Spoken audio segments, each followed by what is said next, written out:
Hello and welcome to Sunday morning's, nearly close to afternoon, live stream of me breaking down the Luton Town versus Leeds United game. Hopefully you guys are all well and doing great on this Sunday morning. Honestly, I do apologise with the delay. I've had a few techo problems, one or two settings which I forgot how to change. But I figured it out. It took a while, but we're here. And hopefully, one, you can hear me right now. Two, you can see me. And everything's all good. And we can chat Luton Town versus Leeds United over this next hour. If you can hear me and also see me, please let me know in the chat so I'm not looking weird on this live stream which you guys are now viewing. Neil, you can hear and you can see. Fantastic. It's working. I am a professional streamer. We can continue. So, how are we all doing, guys? I hope Elijah is okay. Yeah, I knew something was wrong because Elijah, he never stays down when he, picks up a knock, and you knew straight away. I think he got his ankle either stuck within the ground or it twisted it when he was colliding with the Leeds United player. But that's definitely Elijah not available for Tuesday.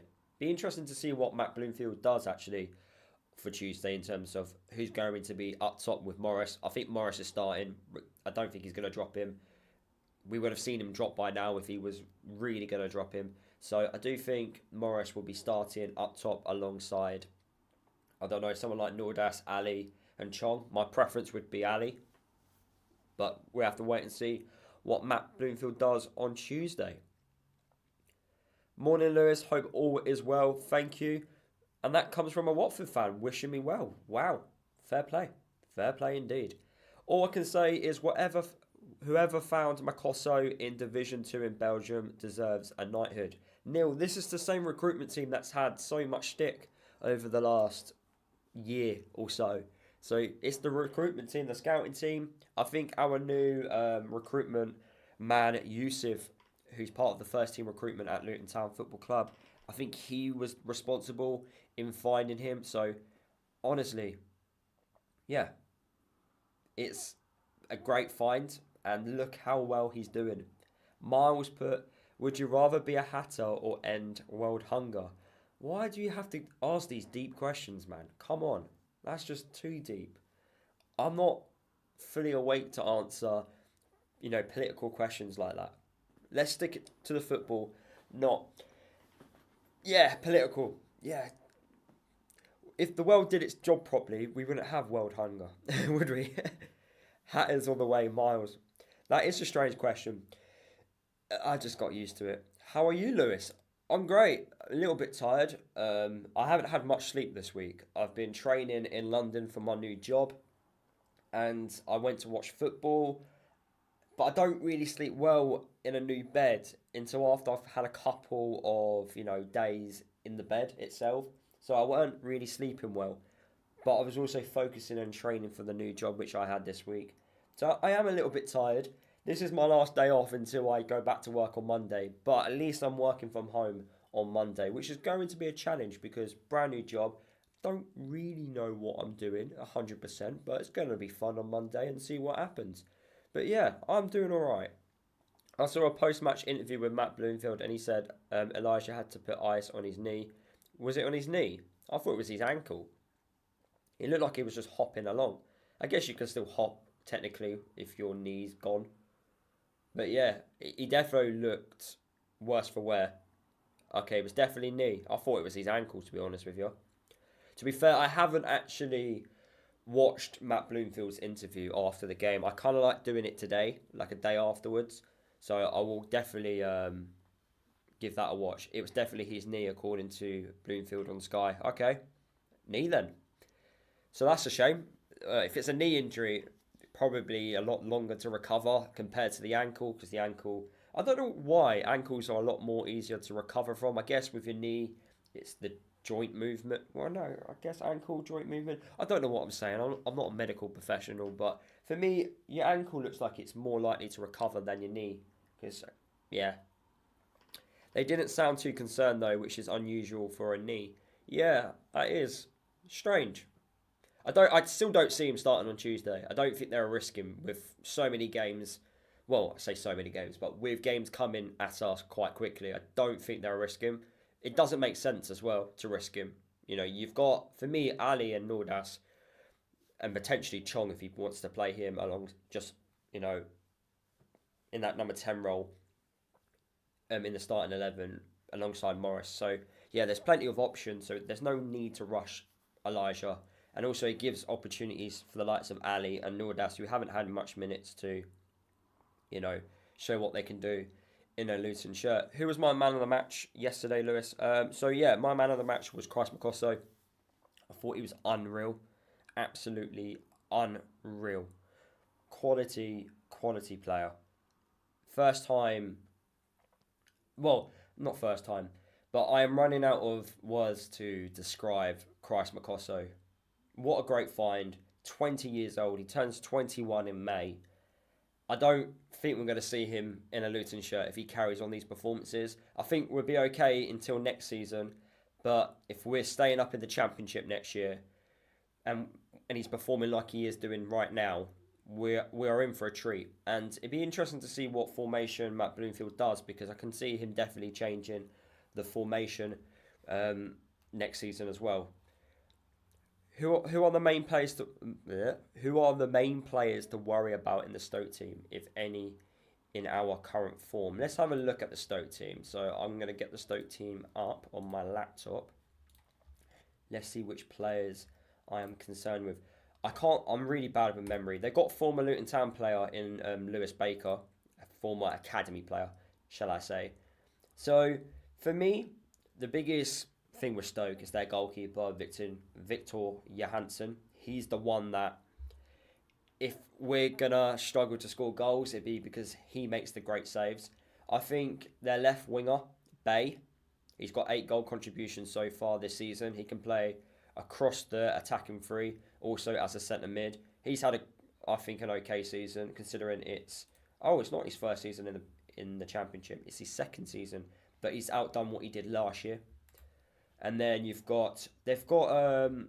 signed the Ipswich Town striker in replacement of Tom Cannon. What's his name? Let me get the squad up here. Their striker, Ali Al-Hamadi. Really good striker. He can definitely cause a few problems. They've got Nathan Lowe. Now, I mentioned Nathan Lowe. He was very good for Walsall, and I find it absolutely crazy that they've recalled him from Walsall and not used him pretty much in the Championship. They've got Sam Gallagher as well, experienced player at this level, but I don't think he will cause us many problems, if I'm being honest with you. But now I've said that, he probably is going to. Very experienced player for the Championship, made over 150 appearances for Blackburn. Having a look at their midfield, is there anyone in the midfield which I'm worried about? Ben Pearson. I actually wanted Luton to sign Ben Pearson when he was playing for Preston North End, but he's had bad luck with injuries. But for me, he's quite a good player. Really good passer off the ball. Very similar to Walsh, in my opinion. Actually, pretty much identical to Walsh because both of them have a poor discipline record. But yeah, Ben Pearson, really good vision with the ball. His passing ability is really good. Really tidy player. When you're watching him, he definitely does stand out. And of course, I've mentioned Lewis Baker, who's got, former Chelsea pedigree. Their defence, they've got Ben Gibson, who, isn't too bad, and Ashley Phillips. But I think their defence is their weak point. I definitely think that's something we should really target in this game. But yeah, their goalkeeper, Victor Johansson's the one that I think if Luton are going to struggle to score, it'd be because of him. And also us not taking our chances as well. I think, so those are the players I think we can worry about. But look, we're on good form right now, so let's just keep this going. I think Asgard is a real gem. His ceiling is so high. Honestly, some of the stuff he was doing in the midfield was really, really good. The neat passing, the movement, getting past players.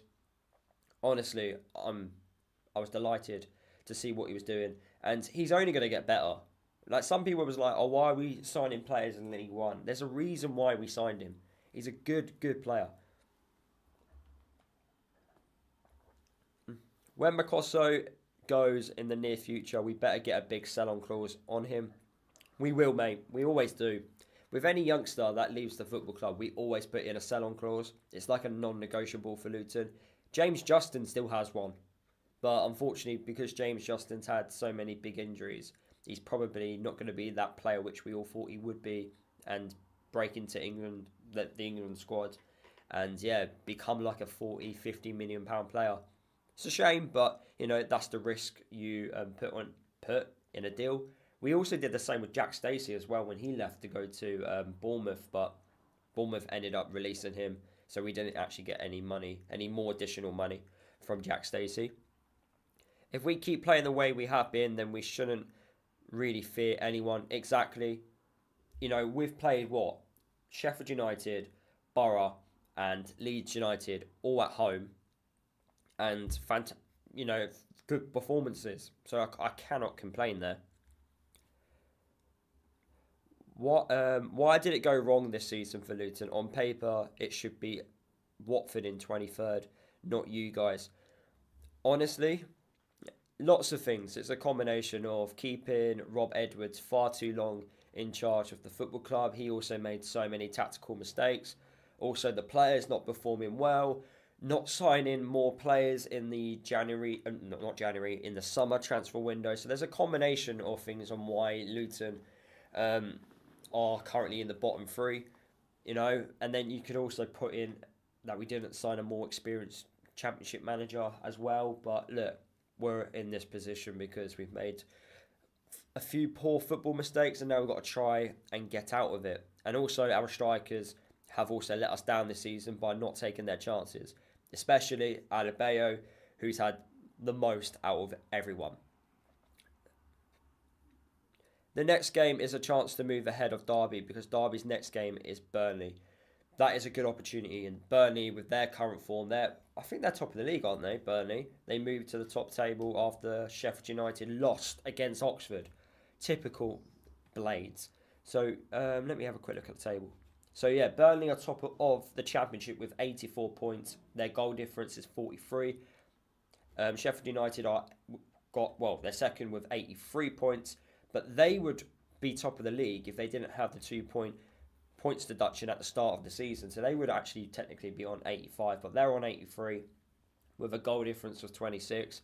Leeds, they're on 82 points with a goal difference of 51. So it's very tight at the top end of the Championship. I do see Leeds sneaking it.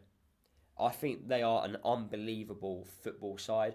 Burnley as well, they are so good defensively. Look, 2 defeats all season. Goal difference 43. It's just their defending is remarkable. They just love defending. It's absolutely crazy. But Derby, if they play Burnley midweek, which is fantastic, let's actually have a look at the fixtures. That would make more sense. So let's go on the Championship fixtures. and see who's playing who on Tuesday and Wednesday. So let's go on game week. What game week are we on? Are we at game week 40? No, we're on game week 41. Not long to go. So Blackburn play Sheffield Wednesday, Bristol City play West Brom, Derby play Burnley at home. So Derby are at home. Norwich play Sunderland. Preston are at home against Cardiff. So Preston could do us a favour and make sure that Cardiff don't get any points. Sheffield United, they're at home against Millwall. We're away against Stoke. Watford are at home against Hull. We'll be asking Watford to do us a favour, which I don't think they will, but to beat Hull at home. Borough versus Leeds, and then Wednesday it's Oxford versus QPR. That's a massive one. Swansea versus Plymouth, and then Coventry versus Portsmouth. That's a big one as well. So some good games there. Hopefully results go our way. Do I think it was a red card for Solomon for the foul on Alfie? At the time, it was definitely reckless and aggressive. And I mentioned it. Did I mention this on my match reaction? I don't know if I mentioned it on my match reaction, but so Isaiah Jones got booked for a very soft foul in the first half. And then Solomon basically wipes out Alfie in a reckless and aggressive way and also gets a yellow card. And both fouls are completely different. One's the softest foul you're ever going to see. Never a yellow card. And then that's the same caution. And I'm like, how is that the same thing? Absolutely crazy refereeing. I reckon Christ Makoso stays when we stay up. I think he stays I think he stays if we go down and also when we stay up as well. So yeah. Who is your all-time favourite player? Not necessarily best, but favourite. Are we talking Luton? If we're talking Luton, then it's Pelly. I just love the way he is. Actually, yeah, it's Pelly, close by, Danny Hilton for me. Those two players. But then if we're talking not Luton related, then it has to be Wayne Rooney and Ronaldo. I think we have a really good chance to stay up now, says Danny. I also do as well. I'm starting to get my confidence back. Christ was born to save the town. I still don't think any of the teams that got promoted this year will stay up next season anyway. I don't know. I think Portsmouth will. Or we're talking Premier League. Which one are we talking? If we're talking Championship, I think Portsmouth will. I think Portsmouth have got a really good plan. So it's Portsmouth, Oxford, and who's the other one? Who's the other one? I'm forgetting. I'm going to have a look at the Championship table. So it's Portsmouth, Oxford. Who came second? Can't remember. It was the other team that went up. My mind's gone completely blank. Who else went up? So Oxford, Portsmouth. Who was the other club that went up? I'm going crazy here, aren't I? Who went up last year with Portsmouth and Oxford? Oh, Derby. Duh. I think Derby. If Derby stay up this season and Portsmouth stay up this year, I think they'll both stay up next year. I think as a club size, I think the vision's quite good as well. Think Leeds might get beat by Borough. Interesting. Makoso is our new Carter Vickers. I actually said to my dad walking back from the stadium yesterday that Makoso is having the same impact which Carter Vickers had when we had him with us during that season where we stayed up in the Championship. The under-21s didn't let a goal in when Makoso was in their team. Just shows you how good of a player he is then, Neil. Josh, hello, how you doing? Welcome to the stream. Neil, I'm talking Premier League. Okay, I thought you were talking Championship. Yeah, the Premier League, yeah, none of them are staying up. But then, the problem is as well, the gap between Championship to Premier League is just mental. It's so big. And right now, if you're a Championship side, you have to build a team that can stay up in the Premier League. It's crazy. Oh, I've just spilt tea all over me. That was great.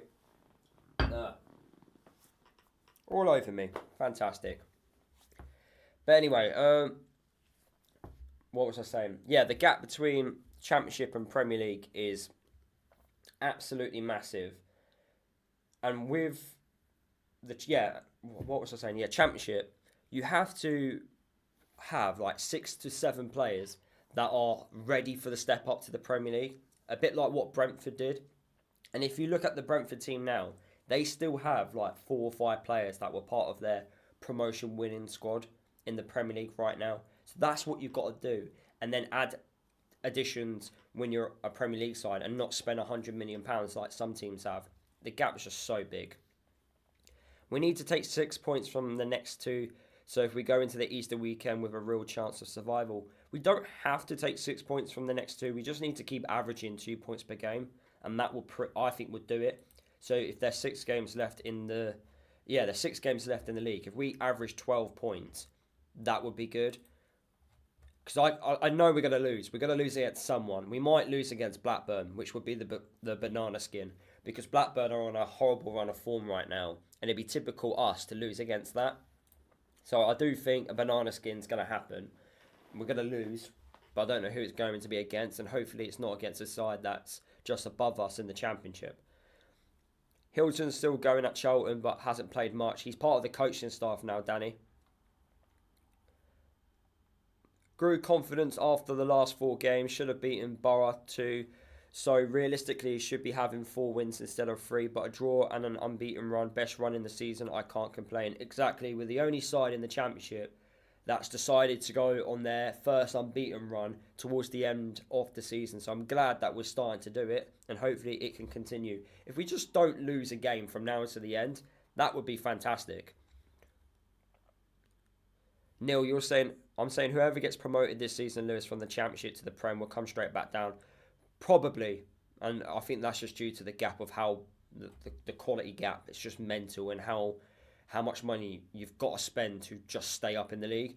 I don't know if Burnley, the way they play, would work. I think out of everything, because if you think about it, if you've got a strong defence, you'll most likely stay up. Because if you're staying in a game a lot longer and you're denying the other team from scoring a goal, all you need to do is nick a goal, whether that's from a set piece, a bit of luck. It's easy to nick goals. So if you're built correctly at the back, it might work. So I'd be interested to see what Scott Parker does, because he is a Championship specialist. I don't know how he does it, but if he wins promotion this year, that would be 3 seasons with 3 different clubs, 3 promotions. Quite a good record. Collins scored 2 goals versus Charlton yesterday. I did see the goals from Collins. The second one is very good. If you've not seen it, go and watch it. Proper good goal that is.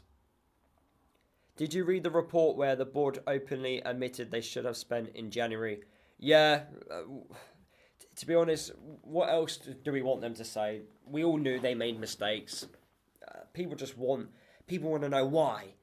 Tell us why you made it. Why did you do that? They're not going to do that. They're just not going to do that. But look, of course they admitted it. I think it was pretty obvious it was kind of their fault that they didn't sign more players. But hopefully it's a lesson learned and we don't make the same mistake again. To be fair, I know you said we spent I think it was 27 million, not 25. But either way, same number. But yeah, the money which we spent. For me, I don't really care about how much money we spend. I just care about the players we bring in. Because you can sign a player on a free transfer like we did in Ross Barkley and he was the best signing of the season. So it really doesn't matter how much you spend. It's who you bring in. So, yeah. And you think, that £25 million, Ross Barkley didn't contribute to any of it. And he was the best player. What do I think will happen to Nakamba at the end of the season? I would let him go. I think develop Fane and Zach Nelson in the midfield. I think Nakamba, I said his legs have gone a little bit and then he's picked up the injuries. I think he's getting to the point where he's going to be picking up a lot more injuries going forward. So yeah, I would not play Nakamba anymore from now to the end. I don't know if he's going to return back, but yeah, I would definitely release him at the end of the season. Blackburn have never won at the Kenny. Is that true? That's quite a good stat. Why did we keep on with Rob Edwards? We were not be anywhere near the relegation zone if we had made the changes earlier. Regardless of staying up, there needs to be some serious questions asked of the club. But what do you want them to say? Oh yes, we should have sacked Rob Edwards a lot sooner. That's all. That's all you're gonna get. So I don't understand the logic in asking the questions. They've made the mistake. They backed him.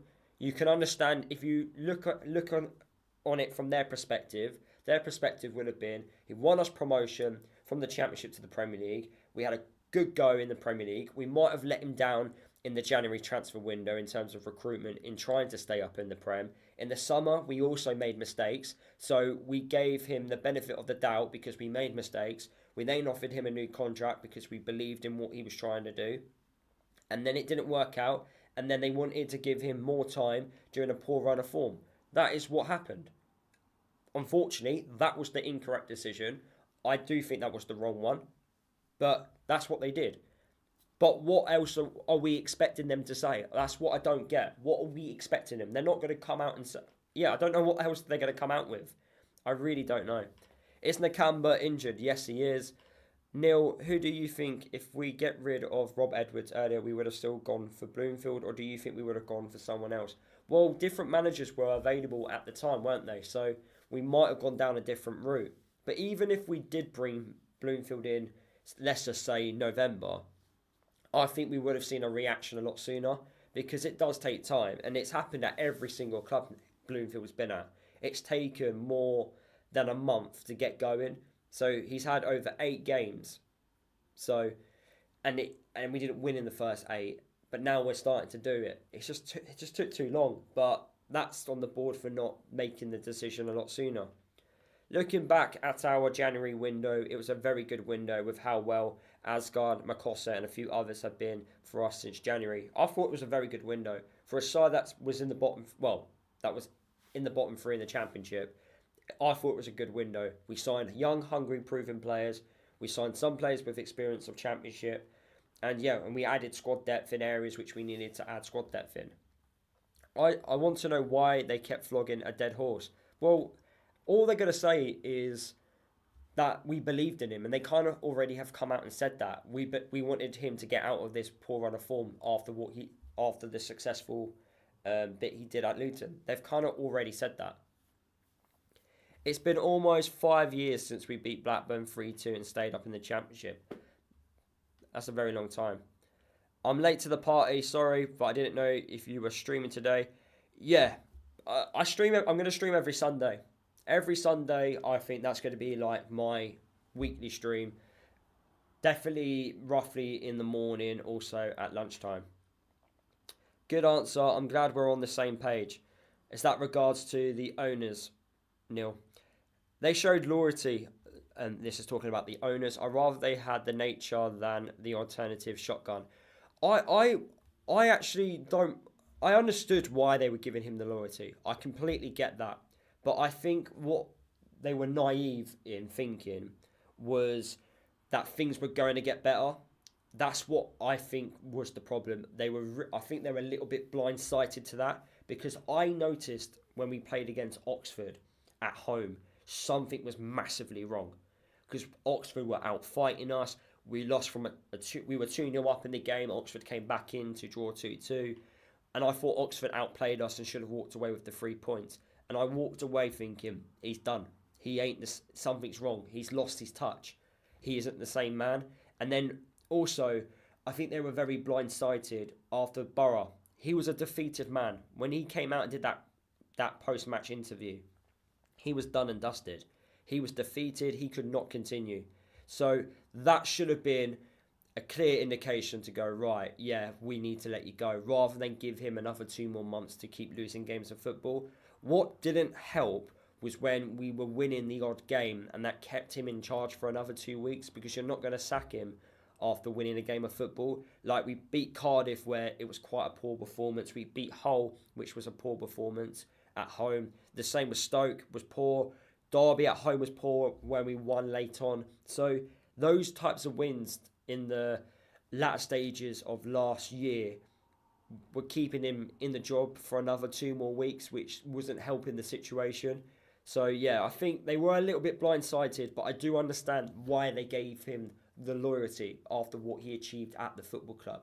And I do think you should allow managers to get out of a poor run of form, but they should have seen it a lot sooner. They should have saw the poor form at the start of the season and gone, hang on a minute, we've got to make a decision here because this form cannot continue and we should be doing a lot better. And I keep saying this, before a ball was kicked, this squad is more than capable of achieving a top 10 finish. So the fact it's near the relegate, well, the fact we're in the bottom three is absolutely ridiculous. And I'm not going to celebrate, if we stay up, I'm not going to celebrate staying up. No.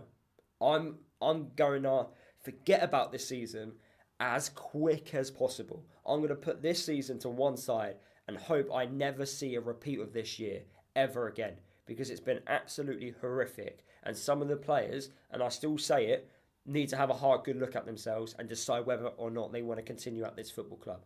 Because right now, I'd be happy to see a majority of them leave. Of course, keep the ones that we signed from last year, apart from Baptiste. The rest, I'll be having serious conversations with. And I really hope, behind closed doors, Matt Bloomfield will be having these serious conversations once the season's confirmed if we're staying up or not. But I fully back Matt Bloomfield in the summer to bring his own players through the door. And yeah, kickstart and hopefully just improve and get back on track. And yeah, just keep involving us as a football club. If that means we're a League One side, then Matt Bloomfield has got to start well. We can't have a poor first 6 months. He can't afford that. You've got to you kind of hit the ground running next year. But if we're a Championship side and we finish mid-table next year, I'll take mid-table right now if you offered me it. I just want improvement from this season. It has to be massive improvement from this year. And hopefully we can figure out what's happened in front of goal and start scoring goals again.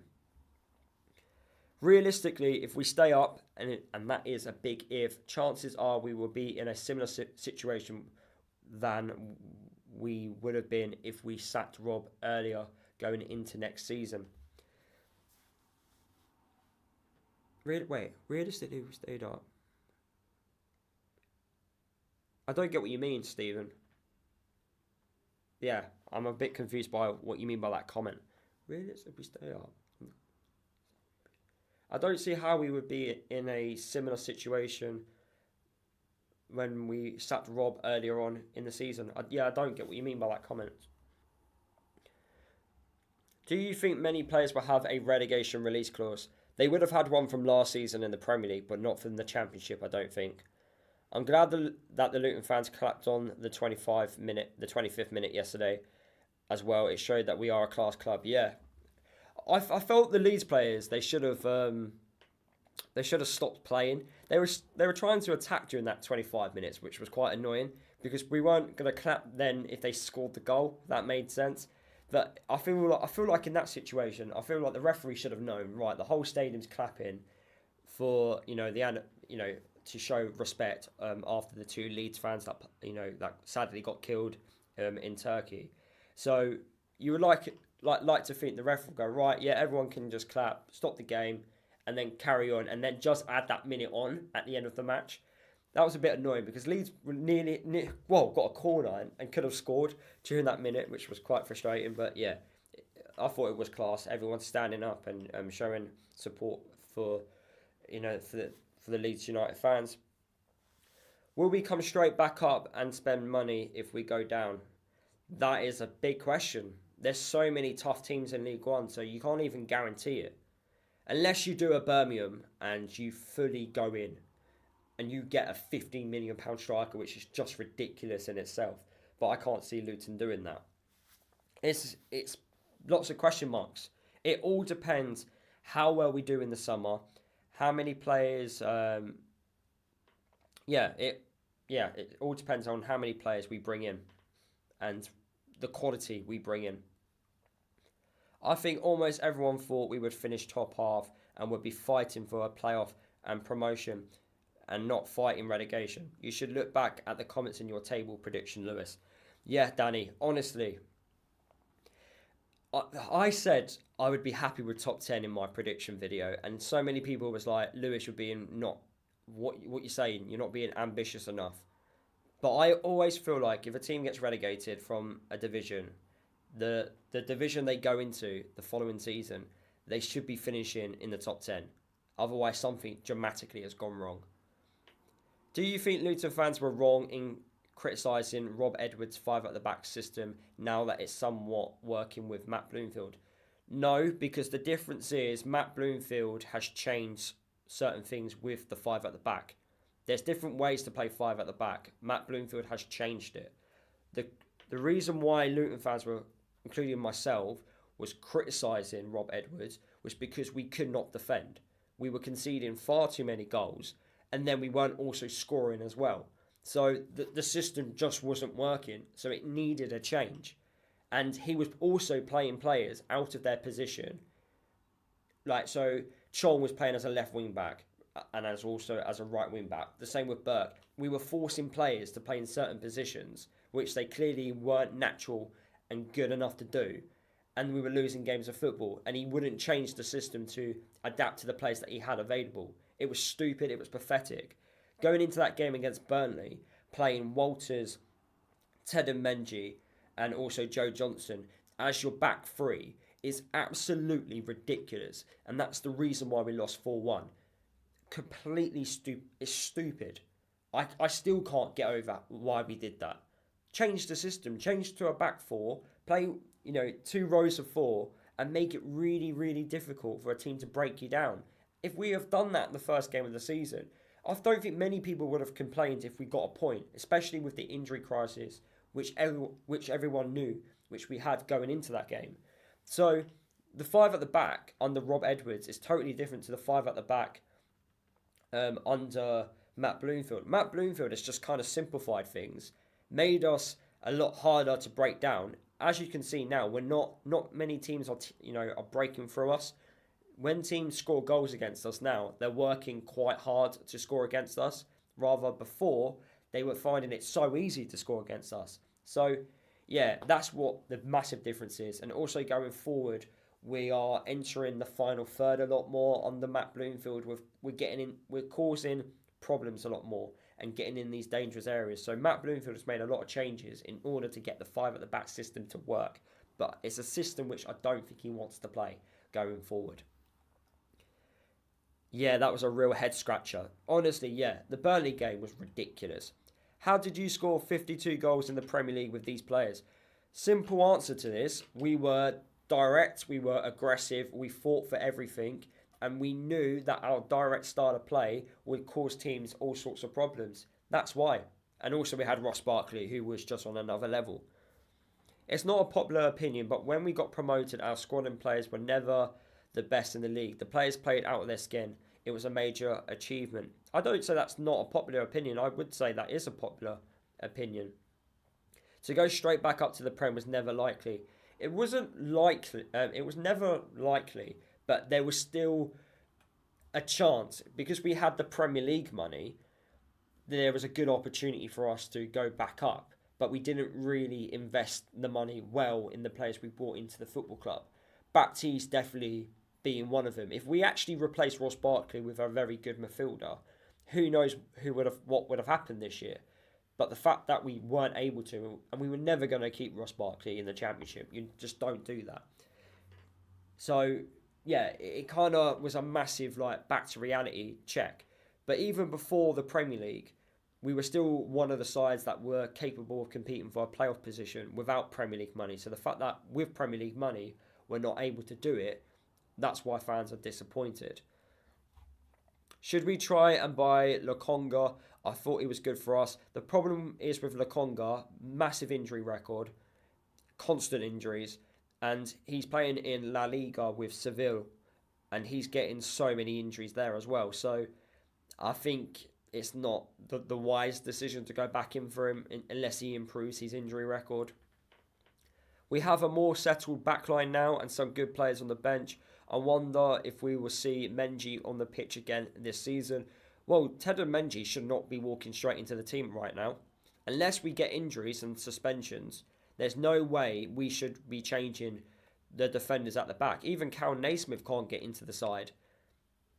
the back line and the goalkeeper are a lot more settled. The confidence is there, especially in the defence, and that's why we are defending very well over the last couple of games. We're keeping clean sheets as well, and long may it continue. That's why I think Stoke are going to find it a little bit difficult to score against us. We're not that easy to score against, and for me, if we're going to walk away with the 3 points against Stoke, it will all depend how well we attack. Now, from what I've already started doing some research for the Stoke game in terms of their strengths and weaknesses, so I need to just get my notes up. The one thing which Stoke are really bad with is in the air, just like Leeds. So I don't know how many people noticed this yesterday, but Leeds didn't win many aerial battles. Morris won quite a bit in the air. Our midfield, our defenders were winning quite a lot. Unfortunately, our set pieces weren't the greatest, but Stoke have conceded a lot of goals from set pieces. There ain't really, when you look at their stats, there's not many strengths with Stoke. The one thing they do is they attack down the left-hand side. So Isaiah Jones, Makoso, they're going to need to be on it, which we know Makoso is. They are aggressive, Stoke, and they do like to play, playing in their own half. They like building out from the back. We all know that, like most teams do.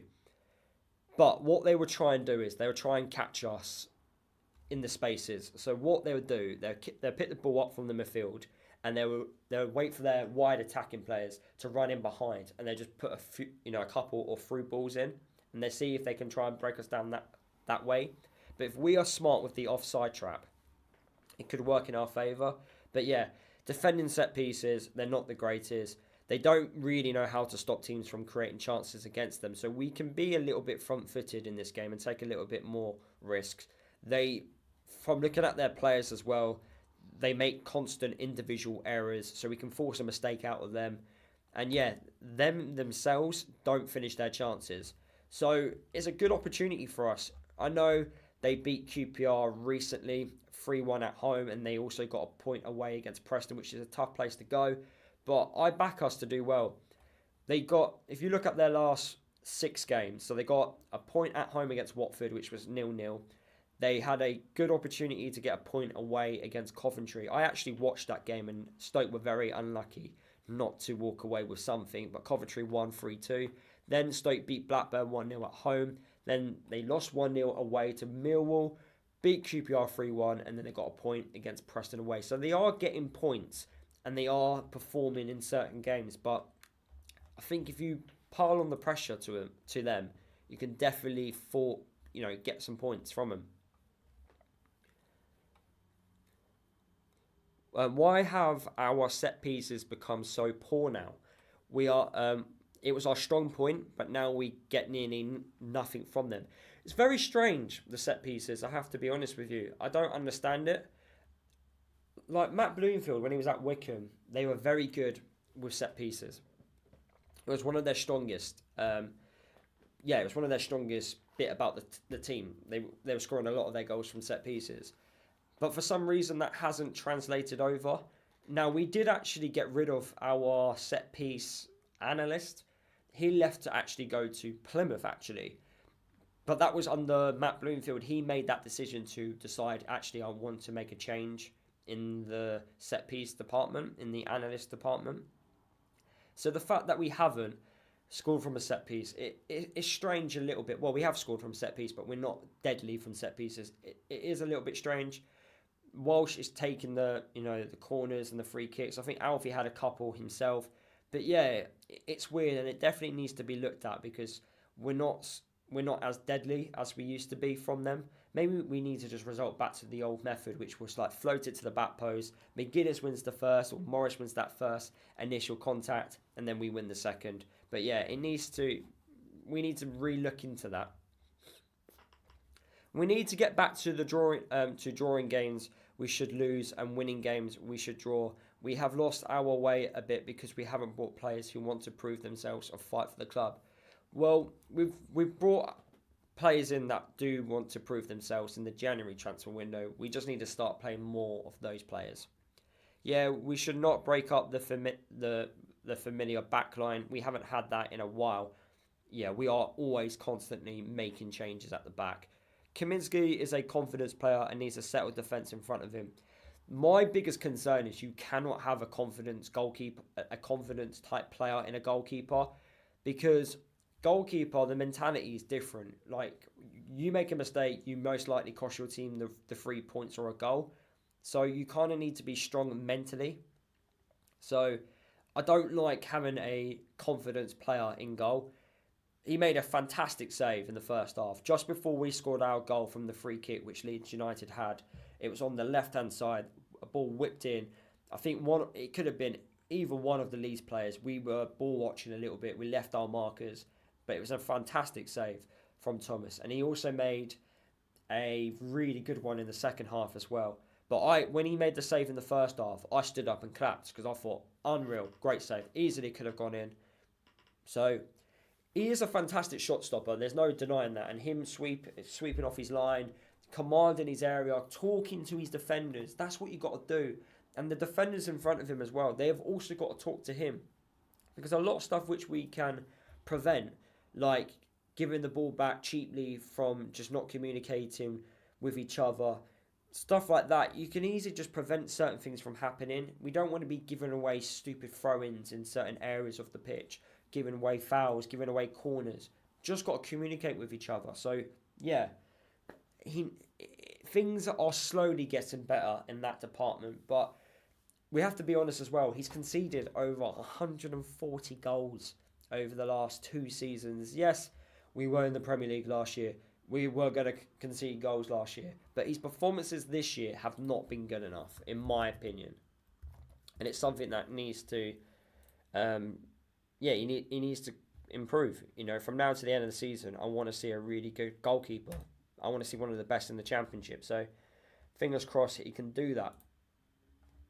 I'm actually just looking at his stats now. In the Premier League... Yeah, in the Premier League he was better. Just looking at this. Some of the saves he was making. Oh, brilliant keeper at times. To be fair as well, at Blackburn, I know they said he was amazing at Blackburn, but even looking at his stats at Blackburn, they weren't the greatest, you know. But he's a good shot stopper. 100% he is a good shot stopper. I need a drink. My voice is going. We have a Watford fan in the chat, and he said, I want Charlton to go up. Nathan Jones speaks well. Nathan Jones is just a funny man. If you watch the highlights of the Charlton versus Lincoln game, you can just see Nathan Jones being so animated on the touchline and going absolutely crazy when his team misses a chance or concedes a goal. I love Nathan Jones. He's got such a character. For me, he's the best Luton manager we've had in my lifetime. He's the best Luton manager. And he's the reason why we ended up playing Premier League football, because he built a really good squad. Only my 3rd game this season, but thought we were very good, and the defence has improved since Matt Bloomfield has come in. Yes, it has. Massive improvement, and that's what happens when you have a settled backline. I found it odd that Chong was chosen to replace Elijah Adebayo instead of Nordas. Felt the 2 big boys at the front was working well and didn't want to change that. If you notice, I don't know how many people noticed it, but when Chong came on, we actually changed the formation and we had Chong, Asgard, Clark and Walsh in the midfield in the centre of the pitch. And that actually kind of fooled Leeds a little bit because they didn't understand that we actually changed formation. And Asgard had a really good opportunity in the second half. And that all came from having more numbers in the midfield. We had runners in the midfield that got in behind the Leeds United defence. So Leeds were like, "What? Hang on a minute. What have Luton done here?" And then Leeds made a change that kind of like tactically matched what we were trying to do. And then we resulted back to what we were doing prior when Nordas came on the pitch. So we actually changed formation for a small part of the second half, which then allowed us to have a chance. That would have been a perfect opportunity to score if Asgard got that shot in the back of the net. But yeah, that's why we did it. But yeah, and then Nordas came back on in the second half with Ali playing as the wing back, which I'm not the biggest fan of. But for me, I guess it shows that Hashi will not be playing for Luton again from now until the end of the season if he can't play when we are desperate in need of a wing back. Is Adebayo injured? Looks like it. I don't see him starting against Stoke. He picked up the injury against Leeds. So yeah, he is. But yeah, fun times. But I thought it was good performance against Leeds. I really did. Happy with how we did. And onwards and upwards, I would say. I'm going to stream for, I guess, another 5 more minutes, guys, because I do have a busy day today. I have to... What do I have to do today? One, I've got to go to the gym. I haven't gone to the gym all week because I'm in training in London, so I need to get a workout in. I've eaten horrible this week. I've had so many takeaways because in a hotel, eating out, so I feel gross. So I treated myself to a takeaway yesterday because I won on the Grand National, got the winning horse. So yeah, I need to go to the gym. I then need to go food shopping and get some food for my week. I also need to tidy up my flat because my mum is coming over to my flat and I know full well she's going to moan about the mess. So I need to tidy that up. I also am taking my mum out for dinner. So we're going for a lovely roast dinner.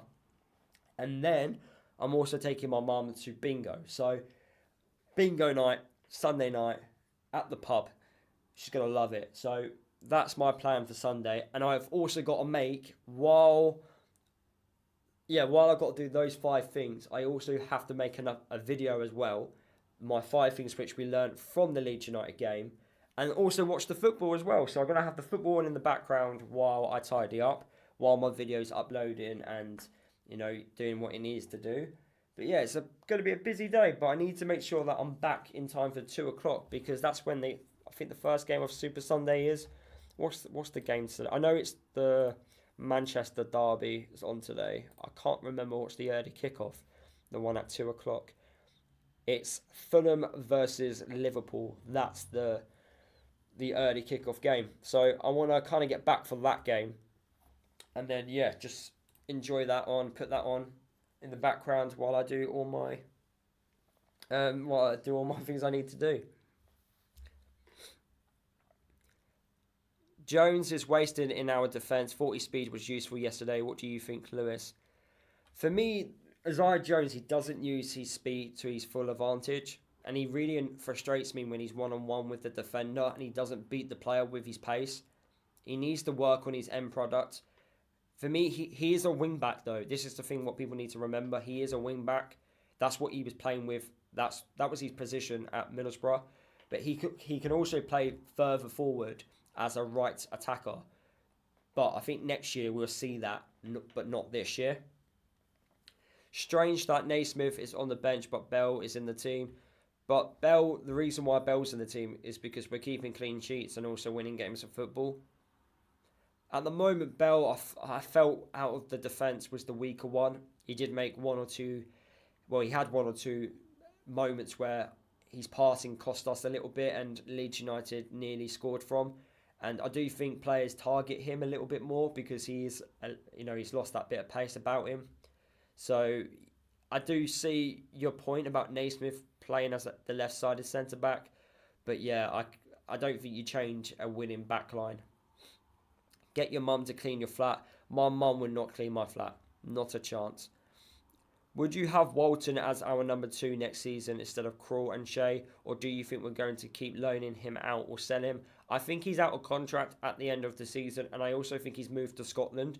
Because the last 2 loan moves he's had have been in Scotland. So I do think he's going to leave and he will sign for either Dundee or another Scottish side in the summer. Kaminsky is a shot stopper but never commanding. Yeah, I can agree with that. Lewis, you're sounding old, going to a bingo house. It's actually in a pub. It's actually in my local pub, but they have like a bingo night. My mum loves bingo. She's old.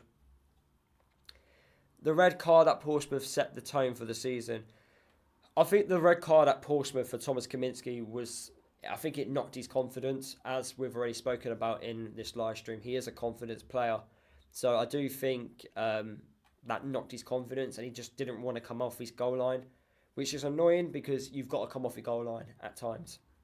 Put Naismith in there at left centre-back and that would be a solid defence, brings good leadership too. I think Matt Bloomfield will only do that if Amari Bell picks up an injury or gets suspended. then that would be a good opportunity to bring in a defender. But Cal Naismith done it to himself. If only he didn't get sent off against Leeds. If only he didn't get sent off against Burnley, he would still be in the side. He'd be in the team right now. But the fact that he got sent off, you can't then drop McGuinness, because since McGuinness has come back into the side, he's been absolutely excellent. So he's been top. So it's on Cal Naismith, but Naismith can be a leader off the pitch as well when he's not playing. Is it game over yet for Luton in the Championship? No, there's still plenty to play for. Massive game against Stoke on Tuesday, where we need to take full advantage. And if we beat Stoke, I think we go 1 point away from them. So at the moment, we are 4 points away from Stoke, who are 20th. Yeah, so we go 1 point away from them. So it's absolutely massive. And if Derby lose at home against Burnley, lose against Burnley, we will go above Derby. And if Cardiff don't get and don't win at Preston, we can go above Cardiff. So for the first time in a while, we could actually leave the bottom 3 places in the Championship if we beat Stoke and walk away with the 3 points. But yeah, right. I'll answer one or two more questions, and then I will head off because I've got a busy day today. Hopefully you enjoyed the live stream, guys. It's been fun, been enjoyable. We just need to keep as many teams as close to us as possible, or Neil, we need to just go far away from them as much as possible by gaining more points. That's what we need to do. But yeah, it's just I don't want to go into the last game of the season and we might go down. My nerves can't handle that. I am going to Derby away. I might be going to West Brom away. If we've got something to play for, I definitely want to go to West Brom away. I'm going to the Luton v Blackburn on the 12th. Last game I went to was Burnley 4-1, so big hopes for the game. Fingers crossed we beat Blackburn at home. They're on very poor form right now. Cordy Woodrow can't play, so he can't score against us, but he ain't doing well, really, at Blackburn. But yeah, they are on horrible form right now. Really, really bad form. But yeah, right, guys, I'm going to end this live stream. As I've already said, I've got so much to do today. So thank you for everyone that watched me over this last hour. I've got a video coming out today, 5 things which we learned from the game against Leeds. So make sure you check that out. Also, I've got a video, match preview comes out on Monday, match reaction comes out on Tuesday. 5 things which we learned from the game against Stoke will come out on Wednesday. I might live stream on Wednesday, actually. I might do a breakdown of the game while also doing a live watch-along as well on Wednesday night. And then Thursday, I'll think of something. Friday, I'll make a video. I'll make the match preview for the Blackburn game, match reaction for Blackburn, 5 things which we learned from the game against Blackburn next Sunday, and also a live stream. So plenty of Luton Town content coming your way. Lots of stuff happening in the off-season as well, so make sure you're tuning in. But yeah, have a great day, everyone. Thank you for watching, and I'll see you guys in my video which comes out today. See you then. Thank you for watching.